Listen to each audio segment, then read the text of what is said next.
ბოლო კვირებია ალბათ არ დარჩენილა ქართველი, რომელიც ინტერნეტს მოიხმარს, ან ტელევიზორს უყურებს, რომლებიც არ მივიდა ნატა ვიბლიანის მონათხრობი, მისი საქმე, შემზარავი ამბავი იმისა, რა გადახდა თავს არასრულწლოვან გოგონას მაშინ საქართველოს ერთ-ერთ სოფელში. სამწუხაროდ ამ საქმემ მე შეიძლება ძალიან არასწორი მიმართულება მათ შორის იქიდა, რომ რაღაცნაირად ეს ყველაფერი გახდა საქართველოს ერთი კუთხის შესახებ, სვანეთის შესახებ და ეს პრინციპულად არასწორი ამბავი არის, ეს არ არის ისტორია სვანეთის შესახებ, ეს საქართველოს ერთი სოფლის შესახებ არის, იმიტომ რომ სამწუხაროდ ტრაგიკული ამბები ძალადობის, გაუპატიურების, ადამიანების განადგურების, ოჯახების დაქცევის შესახებ ჩვენ სხვა კუთხეებიდანაც გვსმენია და ტყუილია რომ მხოლოდ სვანეთიდან გვსმენია ასეთი ამბები და ნატა ვიბლიანის საქმე სწორედ იმიტომ რომ ეს სვანეთთან არის დაკავშირებული. სვანეთში სვანები ძალიან ღირსეული ხალხია და მათთვის ძალიან მტკივნეული არის ეს საქმე. მაგრამ ეს საქმე მოითხოვს გამოძიებას და მიდის გამოძიება. ნატა ვიბლიანი ცდეს დამნაშავეთ მათ შორის. ჩვენ ახლა და ბოდიში დაზარალებულად უკაცრავად მარიამ ბარსონიძე ჩაგვერთვება, ადვოკატი ამ საქმესთან დაკავშირებით ვისაუბრეთ. მარიამ, მადლობა დიდი რომ ხართ ჩვენთან ერთად. მოგესალმებით. მადლობა თქვენ დაინტერესებისთვის და მოწვევისთვის. მარიამ, ნატა ვიბლიანი ცდეს დაზარალებულად. რას ნიშნავს ეს გამოძიებისათვის? რას ნიშნავს? რა ახალ ეტაპზე გადავა ამით გამოძიება?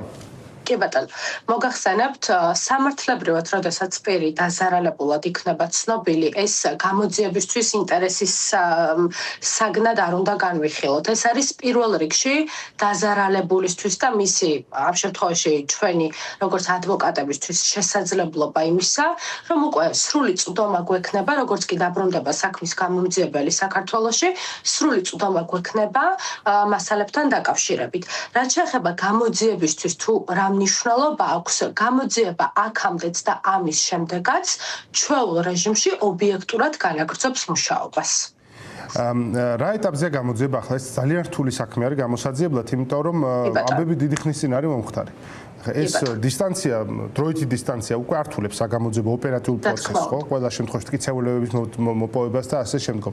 თან ისტორია, რასაც ნატა ყვება, ეს დიდი ისტორია, მრავალი წლის განმავლობაში გრძელდებოდა, ბევრი ადამიანი იყო ჩართული. რა ვიცით გამოძიების მიმდინარეობის შესახებ ახლა? რა ეტაპზეა ის? რამდენად გაფართოვდა ადამიანების წრე, ვისაც გამოძიება მკითხა, რა იცოდა, ან რა იცის დღეს ამ საქმის შესახებ? მოგახსენებთ, რა თქმა უნდა ძალიან რთულია, არამც თუ 35 წლის წინ ჩადენილი დანაშაულებების გამოძიება, არამედ რამდენიმე თვის წინ ჩადენილი დანაშაულის გამოძიებაც ძალიან რთულია, იქიდან გამომდინარე, რომ მტკიცებულებითი ხარისხი, ესე ვთქვათ, მტკიცებულებების მოპოვების საკითხი არის ძალიან გართულებული და ეს ლოგიკური და გასაგებია და გასაგები უნდა იყოს საზოგადოების თითოეული წევრისთვის. თუმცა მიუხედავად იმისა, რომ 35 წლის წინ ჩადენილ დანაშაულს იძიებს ახლა შინაგან საქმეთა სამინისტრო, მინდა გითხრათ, რომ ძალიან ეფექტური საგამოძიებო მოქმედებები, საგამოძიებო ნაბიჯები აქვთ მათ გადადგმული. გარდა ამისა, რა თქმა უნდა, არაერთი მოწმე არის გამოკითხული გამოძიების ეტაპზე, რომლებიც ერთმნიშვნელოვნად ამტკიცებენ და ერთმნიშვნელოვნად ხაზს უსვამენ იმ ინფორმაციას, რასაც ამდენი ხნის განმავლობაში უკვე დაზარალებული ნატა ვიბლიანი საზოგადოებას უყვება. ბუნებრივია, მხოლოდ და მხოლოდ მოწმეთა ჩვენებებით არ შემოიფარგლება აღნიშნული საქმის გამოძიება, არის სხვა ნეიტრალური მნიშვნელოვანი მტკიცებულებები, რასაც მოგვიანებით აუცილებლად საზოგადოებას საქმის კურსში ჩავაყენებთ. ჩვენ ნახეთ სოციალური მედია და ზოგადად საჯარო სივრცე დიდ როლს თამაშობს ამ საქმის მიმდინარეობაში. რა გაგებით? ნატა ვიბლიანის მონათხრობმა მოიცვა მთელი ჩვენი საკომუნიკაციო სივრცე, ხო ის დღეები მთელი საქართველო ამაზე ლაპარაკობდა და ახლაც ამაზე ლაპარაკობს ძალიან ბევრი. და მოთხოვნა იყო დიდი გამოძიება. ჩვენ ნახეთ პარალელური პროცესი, როდესაც დაიწყო ნატა ვიბლიანის გაშავების საჯარო კამპანია Facebook-ზე. ამაში ერთი ადვოკატი ხალიც, მარიამ კუბლაშვილმაც ნაწილობრივ მიიღო ეს შემეც გაცდა საადვოკატო ფუნქციის შესრულება, ცოტა ამ საკითხის როგორ თქვა, ადვოკატობაც აღარ იყო ეს უკვე, ხო? რაღაც სხვაში გადავიდა, მაგრამ თავისთავად აი მიმდინარეობს პარალელური საჯარო პროცესი. საჯარო სასამართლოსავით ლამის, ხო, რომელსაც კავშირი არ აქვს სისხლის სამართლის პროცესთან. აი ამ ნაწილზე რას გვეტყვით, ამ საჯაროობის ნაწილზე? იმიტომ რომ საჯაროობის პრობლემა ხო რა არის? ყველა იმას იტყვის საბოლოო ჯამში, რის თქმაც უნდა და მტკიცებულებათა ერთობლიობა და ის გონიურული ექსკლუზიურ სტანდარტი, რაც სასამართლოს მოეთხოვება, საჯარო სივრცეში არ არსებობს. ეთახმებით მოგახსენებთ ამასთან დაკავშირებითაც ჩვენს პოზიციას. პირველ რიგში მინდა დავაფიქსირო პატივისცემა ქალბატონი მარიამ კუბლაშვილის მიმართ. მას აქვს ასეთი სტრატეგია არჩეული. მის სტრატეგიაში ვერავინ, მათ შორის ვერც ჩვენ ვერ შევალთ და ვერ ვეტყვით უკაცრავად. კი ბატონო, რაც პატარა ხარვეზივით არის ახლა. მე მაშინ აქვე დავამატებ, მე არ დავეთანხმები ქალბატონ მარიამს. მე შევითანხმებ, მოდი მის სტრატეგიაში არ უნდა იყოს ეს დიდი გამოწვევა. ქალბატონ მარიამ კუბლაშვილი საკმაოდ არასანდო საჯარო ფიგურა ამ ხრივ. მას უყვარს ხოლმე ყურადღების მისაქცევად ეს ხმაურიანი საქმეების მიმართულებებით წაყვანა და ხო შეიძლება პირდაპირ თქვა ალბათ რომ ბევრი სისულელე თქვა საჯარო სივრცეში. კარგი, დაგიბრუნდებით ქალბატონ მარიამ, გისმენთ. თქვენ მარიამ კუბლაშვილზე ლაპარაკობთ, მე სანამ ეთერში არ ვიყავით, ჩემი აზრი თქვი, ასე ბევრი სისულელეს ლაპარაკობს თქო, მაგრამ თქვენ დაამთავრეთ თქვენი აზრი მაშინ. კი ბატონო, პირველ რიგში ბოდიში ტექნიკური ხარვეზისთვის. ხო, ეს არის მისი არჩეული სტრატეგია. ამ სტრატეგიის შინაარსში ვერავინ ვერ შევალთ. ნუ ასეთი სტრატეგია აქვს მას არჩეული. თუმცა გეტყვით იმას, რომ საქართველოში და არა მარტო საქართველოში, ჩემი დაცვის ქვეშ შემყოფის მხარე იმდენად ბევრმა ადამიანმა დაიჭირა, იმდენად ბევრი ადამიანი იდგა მის გვერდით და დღემდე ასეა, რომ ჩვენ რა თქმა უნდა ველოდებოდით, რომ გააქტიურდებოდა ეგრეთ წოდებული მეორე მხარე და აუცილებლად დაიწყებდნენ მის გაშავებას. სამწუხაროდ საქართველოს რეალობაში ეს არის ძალიან, როგორ გითხრათ, ჩვეული საკითხი. ჩვენ არ გვეშინია არც ამ შავი კამპანიების, ჩვენ აბსოლუტურად არაფერზე პასუხს არ ვაბრუნებთ ხოლმე, ალბათ შემჩნეულიც ექნება საზოგადოებას. მეორე მხარე აქტიურობს, აქვს გარკვეული პოსტები თავის სოციალურ ქსელში. კამპანიას აწარმოებენ. კი ბატონო, ეს რა თქმა უნდა. და იქ რაღაცა რამე კონკრეტული ფაქტი დაიწერა თქვენ ვერ ვიტყვით, მაგრამ ზოგადი ლანძღვა და ბრალდებები კი მიდის. კი ბატონო, ამასთან დაკავშირებით, რა თქმა უნდა, სამართლებრივ ჭრილში რეაგირებას აუცილებლად მოვახდენთ, თუმცა ის, რომ რაღაც ჭორებს, რაღაც შეთხსულ ამბებს და ასე შემდეგ პასუხი გავცეთ, ამის საჭიროებას არც ჩვენ და ვერც ქალბატონი ნატა ვერ ხედავს, იმიტომ რომ ჩვენ ვსაუბრობთ მხოლოდ და მხოლოდ სიმართლეზე, ისეთ საშინელ სიმართლეზე, ნეტა საერთოდ არ იყოს სიმართლე და საერთოდ არ ჰქონოდა ამ ფაქტებს ადგილი მის მიმართ. კიდევ ერთხელ ვამბობ, ადვოკატი როგორც პროფესია არის თავისუფალი პროფესია, მას აქვს სტრატეგიის არჩევანის უფლება. სამწუხაროდ მან ასეთი სტრატეგია აირჩია, რომლის ესე ვთქვათ, გაკრიტიკებასაც ადამიანური გადმოსახედიდან ბუნებრივია არასწორია, გასაგებია, თუმცა ეს არის მისი გადასაწყვეტი და ჩვენ ამ კუთხით არ გვექნება არანაირი პოზიცია. კი ბატონო, მესმის. მარიამ, თქვენ იცით თუ არა, გამოძევამ დაკითხა თუ არა ის ადამიანები, დაზარალებლად ცნობა ნამდვილად მნიშვნელოვანი ეტაპი არის. ნატა ვიბლიანის. ბრალდებულები უნდა გამოჩნდნენ წესით მალე უკვე. გამოძებას თუ დაზარალებლად ცნო, გუმანი შეიძლება მივხვდეთ, რომ მას უკვე აქვს ბრალდებულთა წრის შესახებ რაღაცა ვერსია იმისა, თუ როგორ შეიძლება ბრალდების წაყენება რაღაც კონკრეტული ადამიანებისა. აი, იქ ბევრი ადამიანზე იყო ლაპარაკი, მაგრამ უშუალოდ მოძალადეზე. აქ იყო ორ ძმაზე ლაპარაკი, ხო? ძმებზე. ვინც უშუალოდ სექსუალურად ძალადობდა, ფსიქოლოგიურად. არა, ჯამში რომ არ შევიყვანოთ საზოგადოება შეცდომაში, ვიტყვი იმას, რომ ჯამში არის 4 პირზე საუბარი.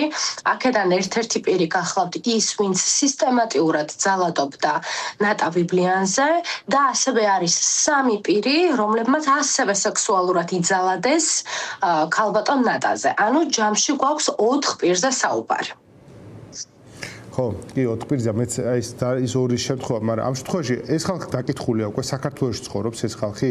კი ბატონო, თითოეულის სახეზე დაკითხა თუ მიმდინარეობს უფრო აქტიური საგამოძიებო პროცესები მათთან დაკავშირებით. მოგახსენებთ, გამოძიების ეტაპი გამომძიებელს არ ესე ვთქვათ, აძლევს იმის საშუალებას, რომ დაზუსტების მიზნით და საჭიროების შემთხვევაში რამდენჯერაც საჭირო იქნება საქმისთვის და მნიშვნელოვანი იმდენჯერ დაკითხოს, გამოკითხოს უფრო სწორედ კონკრეტული მოწმე, აღნიშნული პირები საქართველოში არიან, სახეზე არის თითოეული მათგანი, გამოკითხულები არიან ბუნებრივია, თუმცა ეს არ გულისხმობს იმას, რომ საჭიროების შემთხვევაში კიდევ რაღაც დეტალები არ დაზუსტდება, თუნდაც მათთან მიმართებაში და აგრეთვე სხვა ნებისმიერი საგამოძიებო მოქმედებები, რაც უკვე ჩატარებულია, არ ნიშნავს იმას, რომ გამოძიება იგივენაირად აქტიურ ფაზაში არ არის და იგივენაირად აქტიურად არ მიმდინარეობს.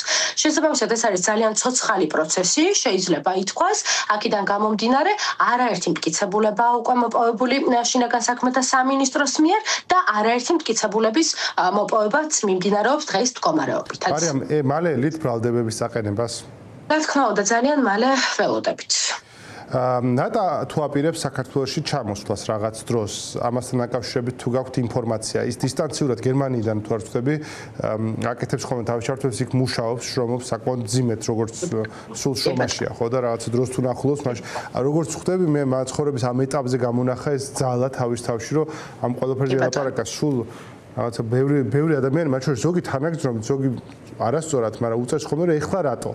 ამდენწლის მერე რატო და თავი ალბათ ყველამ რაც უნდა გაიგოს, რომ ეს ძალადობის ამგვარი საქმეები ეს იმხელა ტრავმაა, იმხელა ტკივილია, იმხელა ტვირთია, რომ ადამიანებს ეს დადასტურებული მეცნიერულად, რომ ძალიან დიდი დრო სჭირდებათ იმისთვის, რომ ამაზე ხმამაღლა ლაპარაკი შეძლონ და საერთოდ ნატას თავს რაც მოხდა, რაც ის ყვება. ეს იმხელა ტრავმა არის, საერთოდ ფეხზე დგას ეს ადამიანი, ეს არის გასაკვირი, ხო, ეს არის რაღაც გმირობით. გარდა იმისა, რომ ტრავმა კი ბატონო, გარდა იმისა, რომ ტრავმა სერიოზული და ფსიქოლოგიური ასპექტის გათვალისწინება არ უნდა შეგვეშალოს არავის ამ კუთხითაც განსაკუთრებით, გარდა ამისა, მას აქვს ძალიან დიდი მიზეზი, რაც პასუხსცემს თუ რატომ ახლა და არა მაშინ. ეს ისეთი შეკითხვა, საერთოდ ასეთ ამბავს რომ გაიგებს ადამიანი, რატომ უნდა დასვას ეს შეკითხვა, მე არ მესმის, მაგრამ მაინც სვამენ და კი ბატონო, ამაზეც აქვს პასუხი, ქალბატონო ნატას ყავს შვილი, გოგონა და მან მითხრა ესეთი რამ, რომ სანამ ჩემი შვილი არ დაოჯახდა და ესე ვთქვათ საიმედო ხელში არ აღმოჩნდა, მანამდე მე თავს ვიყავებდი, იმიტომ რომ ყველა მხრიდან გრძნობდი საფრთხესო.